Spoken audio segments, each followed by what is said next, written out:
My first trap on the Stennis was almost a mishap.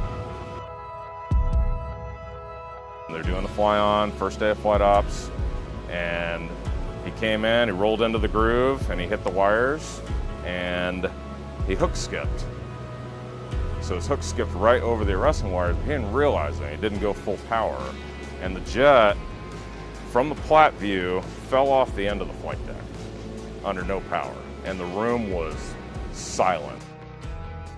2 or 3 seconds later, you see a jet coming like straight up from out of the water. The intensity of this job was introduced at a very early age for me in the Navy.